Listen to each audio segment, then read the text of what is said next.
Hello my heroes, and welcome to a new episode on this channel. Join us today for the tale of the uprising of Lei Shen, the Thunder King, and his journey to glory. We find ourselves now between 15 and 12,000 years before the dark portal was opened.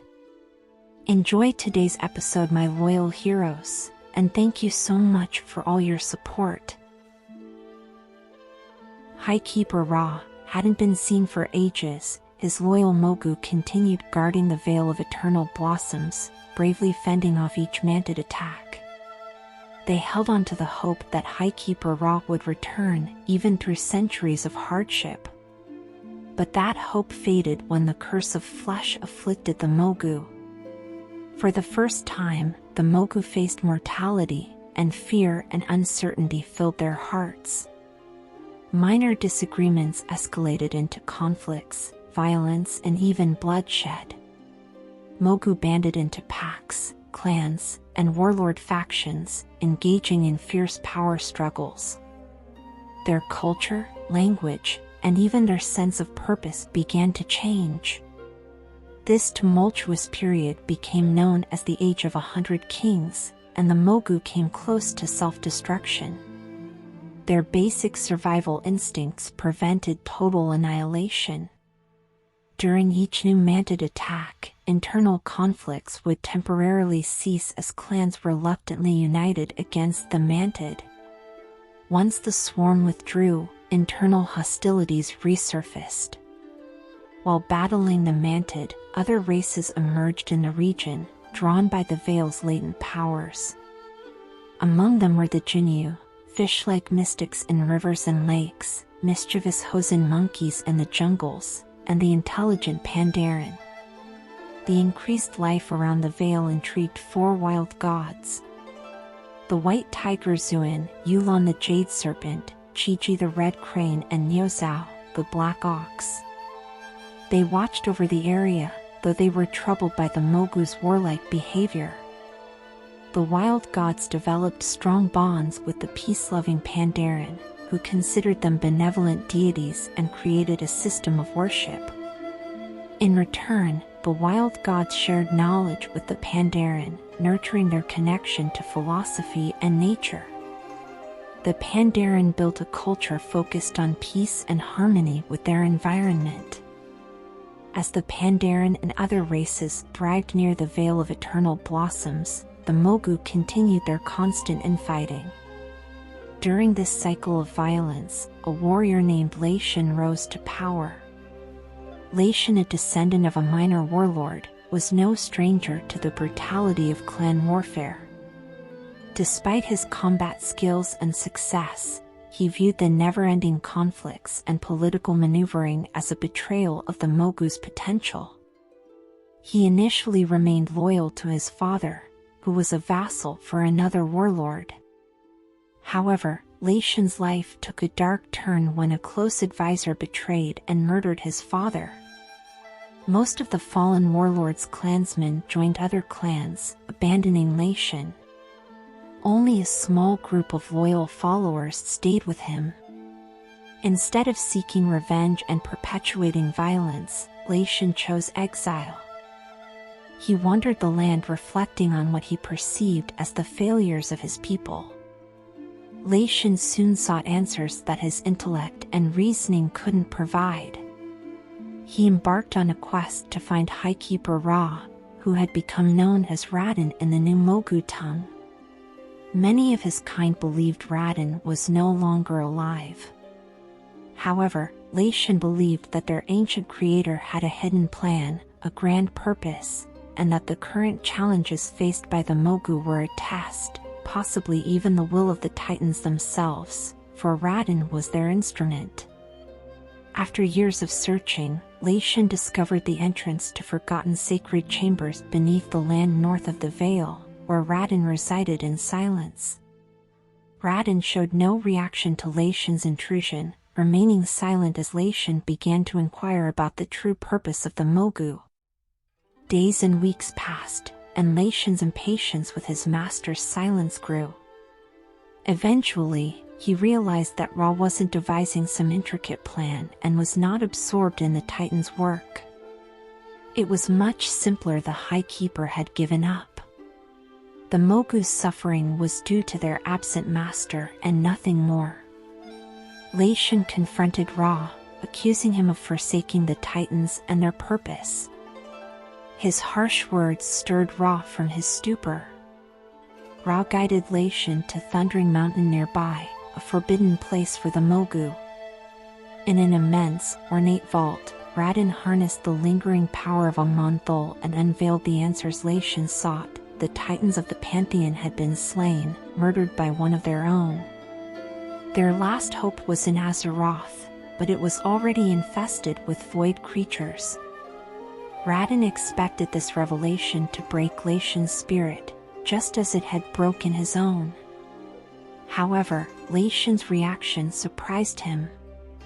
Lei Shen decided that if Ra had no intention of carrying out the Titan's purpose, he would do it himself.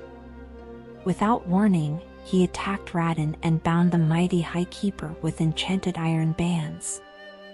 He not only absorbed Radin's incredible power but also the contained power of Amonthul. A surge of incomprehensible might coursed through Lei Shen's being. He confined Radin within Thundering Mountain, ignoring the High Keeper's anger and confusion at this betrayal. When Lei Shen descended the mountain and reunited with his remaining loyal followers, they were awed by his newfound strength. Rumors of Lei Shen's incredible power spread throughout the Mogu clans. Some believed he had ripped out a god's heart and devoured it, while a few claimed he had harnessed the ancient energies of the Veil. Others whispered that he was a reborn Titan. But in all these stories, one fact remained constant: this Thunder King demanded the unwavering obedience of all Mogu. He asserted his claim to the Titan's legacy and vowed to crush all who opposed him. From that moment on, Lei Shen set out to unite the Mogu and shape their new destiny as the rulers of Azeroth and protectors of its world soul. The internal strife and conflicts that had plagued their people were no longer tolerated. With control over lightning and thunder, Lei Shen eliminated all opposition. Those fortunate were swiftly dispatched, while the less fortunate endured centuries of enslavement. Initially, most Mogu followed him out of fear, but Lei Shen's miracles soon inspired devotion. He mastered the enchanted tools of the Keepers, including the engine of Naliksha, a potent device he had found beneath the land north of the Veil. Using this remarkable machine, the Mogu reshaped living beings from flesh and stone and even discovered a way to reverse the curse of flesh within their own kind. Under Lei Shen's rule, the Veil witnessed an era of both prosperity and cruelty. For the Mogu, it marked the beginning of a glorious new empire. Yet for the surrounding races, it signaled the onset of an age of oppression. As Lei Shen's empire grew in size and might, he considered all living beings within his realm as his servants. He regarded the curse of flesh as a weakness, and while he believed that not all Mogu could ever be entirely free of this flaw, he saw other flesh-based creatures as perpetually inferior. The Thunder King initiated a campaign of enslavement in the regions surrounding the Veil. The wise Jinyu had established a small empire, but despite their valiant efforts, they ultimately succumbed to Lei Shen's overwhelming power. The Mogu ransacked their towns, leaving their entire civilization in ruins. Upon hearing of the Jinyu's plight, the Pandaren sought refuge in Kuan-Lai Summit, north of the Veil under the protection of Zuin, the White Tiger. When Lei Shen brought his armies to the foothills, he challenged Zuin to a duel that would determine the fate of the Pandaren. Zuin accepted the challenge, and for many days, their epic battle shook the skies over Kuan-Lai. In the end, Zuin couldn't match Lei Shen's stolen Titan power.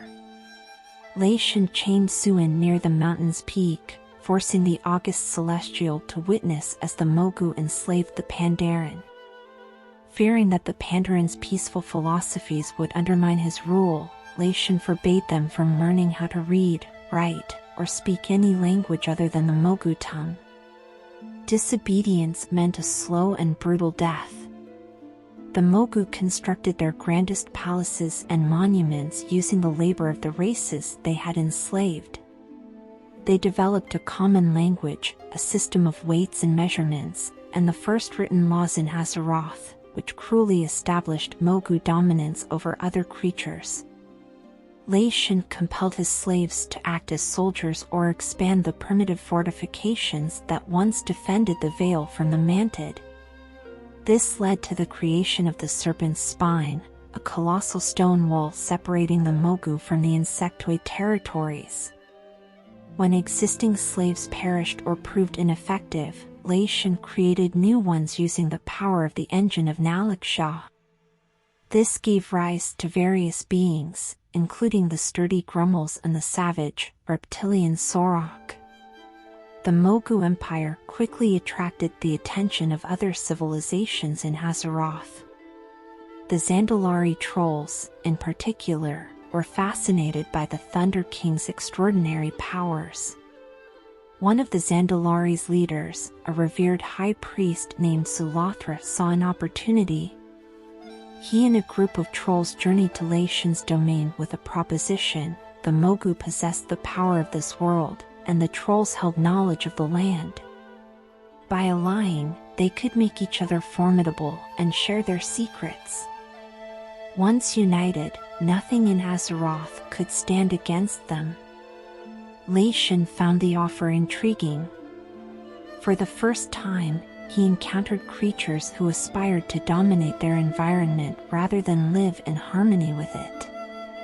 The Mogu rarely ventured far from their lands, influenced by superstitions and their deep-seated duty to protect the Vale. They could explore the world in ignorance or ally with the trolls and rapidly acquire its mysteries. In truth, both leaders were plotting betrayal.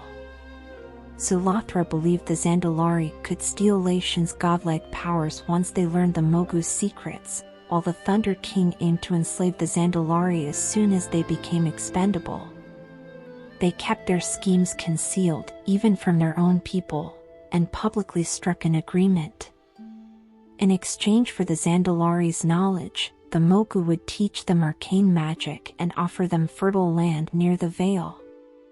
Lei Shen also reached a clandestine pact with Sulathra.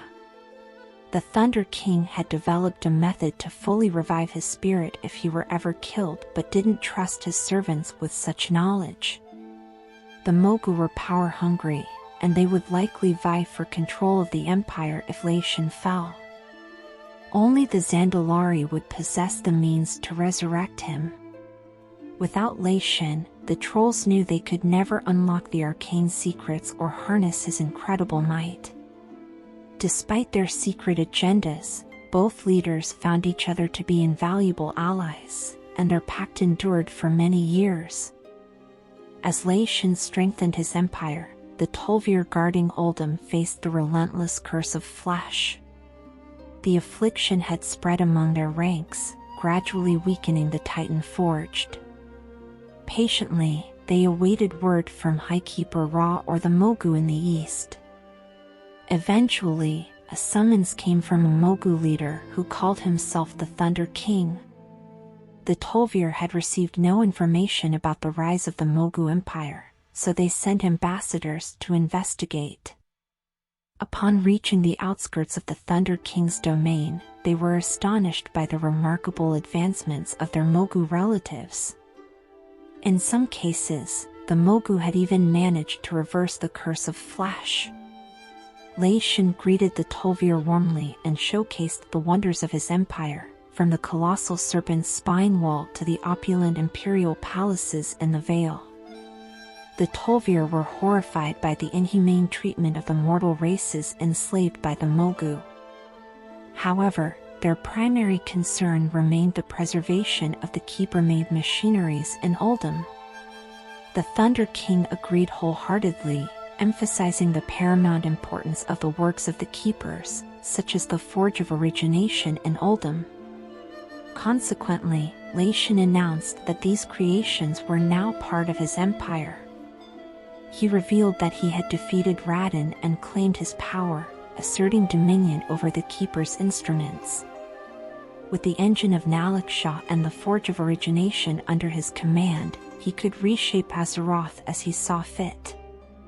The Tol'vir, as fellow Titan forged, would be elevated in the Mogu Empire, but Lei Shen would be its supreme ruler, now and forever. Upon discovering that Lei Shen had betrayed High Keeper Ra, the Tol'vir were outraged. They rejected the Thunder King's offer, vowing never to serve a traitor, and departed from his tyrannical empire. Although Lei Shen warned them that he would seize what he wanted through force, the Tol'vir's armies were no match for his might. Lei Shen was so confident that he invited Zolothra to witness what he claimed would be the Mogu Empire's greatest triumph. The elderly Zandalari leader agreed. Lei Shen had artificially prolonged the troll's life, and once the Keeper's works were under Mogu control, they would unlock the secrets of immortality. Most of the highest-ranking Zandalari leaders accompanied Zolothra as an honor guard, expecting to return to their capital of Zuldazar with the gift of eternal life. Lei Shen led his Mogu forces and the trolls to the west. The Zandalari had heard tales of the lands near Uldum but had never seen them firsthand. The region featured pristine lakes, waterfalls, lush jungles, and uncharted wonders. It was a paradise of undiscovered life. Lei Shen's powerful empire swept across the land, stopping just short of the colossal pyramids that composed the Keeper's stronghold of Uldum. Only a small group of Tol'vir emerged from the fortress to confront the Mogu. Lei Shen taunted them, confident that he could vanquish them single-handedly. Indeed, the Tol'vir knew that prevailing against the Thunder King's forces in combat was impossible. As Lei Shen advanced toward Uldum, the Titan Forged had prepared a final defense, the Forge of Origination buried beneath the fortress. Instead of utilizing it to its full potential, which would obliterate all life on Azeroth, the Tol'vir had configured the Forge of Origination to cleanse only the surrounding land. As Lei Shen led the assault, exulting in his imminent victory, the Tol'vir activated the weapon. Deep beneath the earth, the device roared to life. The ground quaked and convulsed as waves of energy surged from Uldum, infusing the surrounding land with uncreation energy. The Tol'vir defenders and nearly every creature on the surface of Uldum perished instantly.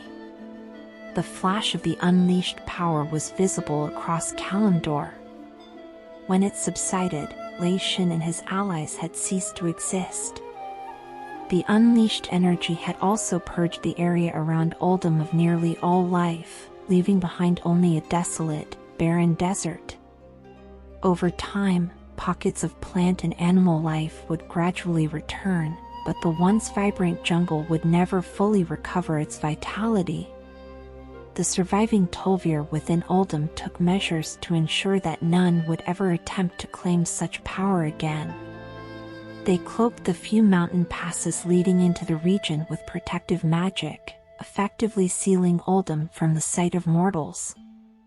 The Tol'vir's noble sacrifice prevented the Forge of Origination from falling into Lei Shen's hands and dissuaded any other Mogu emperor from following in his footsteps. The deaths of Lei Shen and the Zandalari leadership left gaping power vacuums in both empires. Before the Tol'vir concealed Uldum behind their grand illusion, a handful of Thunder King loyalists retrieved Lei Shen's body from the region and enshrined it within the Tomb of Conquerors. However, with most of the Zandalari leadership deceased, there was no one to resurrect the Thunder King. Lei Shen was succeeded by a series of emperors, but none could wield as much power as he had. The Zandalari too spent generations recovering from the losses at Uldum. The catastrophic event had struck a severe blow to both empires, and they would never regain their former glory, and eventually both empires crumbled and fell. Today's episode has come to an end, and I hope you've learned something new.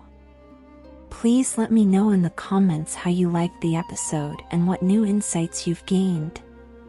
For all those who follow my videos and enjoy them, please consider subscribing to show your support. Don't forget to share this video with your friends. Thank you for tuning in, and I look forward to seeing you again next time.